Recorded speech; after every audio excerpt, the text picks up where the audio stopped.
Yo, what's happening? It's your money saying Quinn in the building out here. Gully TV. Frisco, welcome to Frisco, man. Film us the mayor, man. You feel me? You in the building. My man. Peace, everyone. Welcome to the Dribble podcast.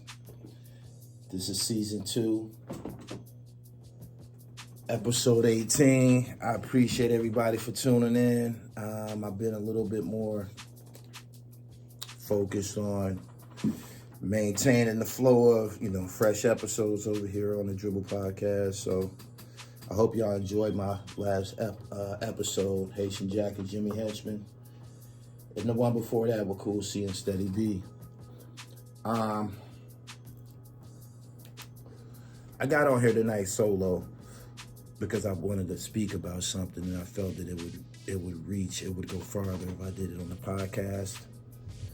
And it's this topic of blacks and Puerto Ricans and the creation of hip hop, who did what and all of this crazy shit, right? This was all prompted by a video that I just seen on Instagram.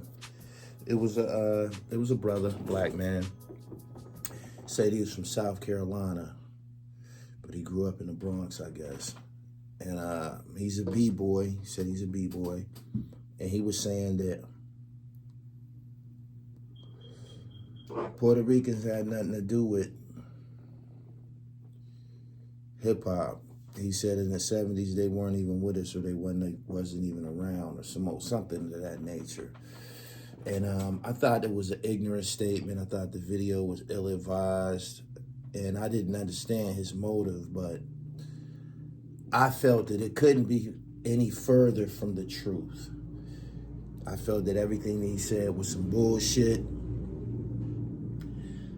And I know that when people hear my take on it, the first thing they're gonna say is, well, you only such and such age, or you not from the Bronx. However, I am a B-boy. I was a B-boy, and I was very, very much a part of it. I got the pictures from my B-boy era on my Instagram page. You can go check it out at @IamGullyTV_ on Instagram. I am a B-boy, and I was a part of this shit. It was everything to me at a point in time. Anyway, this whole, theory or campaign, that's what I'll call it, campaign of deviation, trying to divide blacks and Puerto Ricans in regards to hip hop, it's bullshit. It's some bullshit. And I'm gonna tell you why it's obviously bullshit. Kool Herc is credited with being the godfather of hip hop, the creator of hip hop. He did this by playing music in the parks in New York City, in the Bronx. When a motherfucking DJ, if anybody that's ever been in public housing or around anything that resembles public housing, if a motherfucking DJ come out and start playing fucking music in the courtyard or near the basketball court and shit like that, people, it's gonna attract people. It's gonna attract anybody with soul, black, Rican, white, or candy stripe. And that's just the truth. Anybody, especially kids, are gonna be attracted to sounds and music. And if it got any soul in it, they're gonna dance. So I feel that when this was going down in the park, when hip hop was being created, it was blacks and Puerto Ricans out there together. Now,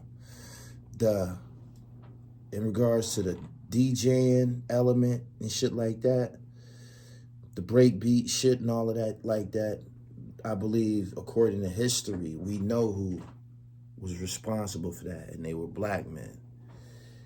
You feel me? But like I said, when the music was played in the park, it attracted everybody that came out to dance. Which brings me to this. Them Puerto Rican niggas was always around the breaking and the b-boy and shit. Straight up, to my earliest recollection, they was always around and they was a factor in this shit. You know what I'm saying? They was a factor in the shit. They were. Can't nobody tell me any different. There was never a b-boy or breaking motion picture created without Puerto Ricans in it. There was a Wild Style, there was a Beat Street, there was in the Breaking series. Ozone was Puerto Rican, I believe. The guys that they battled in Breaking, Electro Rock, their whole squad was Puerto Rican. I think they had maybe one black guy in the group. They've always been around this hip-hop shit, to my knowledge. Here, just to clear something up, because you'll have people who say, oh, people have been breaking since hundreds of years ago. Yeah, of course. I mean, you know, we're people of color. We move to the beat a certain way. That's just how we respond. Right? We're always going to do that. But when people talk about similarities and moves from the past, whether it's something similar to capoeira from Angola or Brazil, whatever, it's all done in different contexts. Capoeira is its own thing. You know, other courtship dances from Africa and all those, and the Caribbean, those are all different, done with different intention, different rhythms. Some of them are 3/3 when we're a 4/4. You know, in hip hop, we rock off of 4/4. So people have to understand that within the hip hop context, I don't give a fuck if they saw what I do being done 200 years ago. Within hip hop, this shit is mine. Back in the B-boy days and shit, them Puerto Rican niggas was the ones that was doing all that acrobatic shit. They the ones that was doing the flips and shit like that. They the ones that was doing the helicopter, putting niggas on their shoulders, spinning around. All of that acrobatic type shit. They was the ones doing it, spinning on their head. I met Mr. Freeze. According to him, he's the inventor of the head spin. He's Puerto Rican.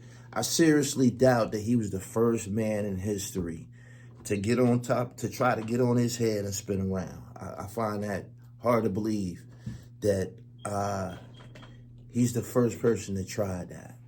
You know what I'm saying? Anybody that's been in the gym, athletics, anything like that, a lot of that B-boy shit is some shit that you would execute in the gym.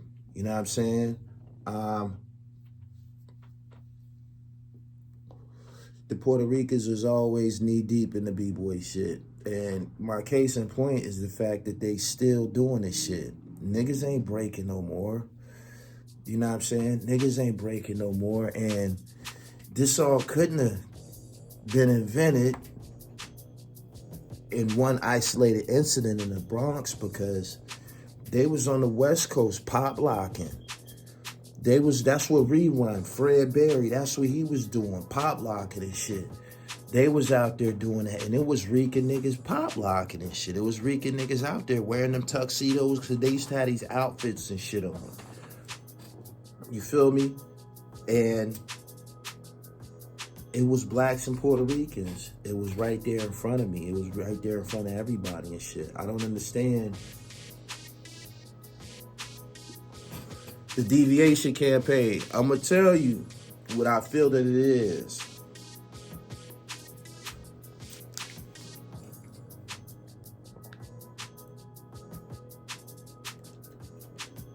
You have a couple of different opinions about this topic, right? But the deviation, I feel that the deviation is rooted in New York City.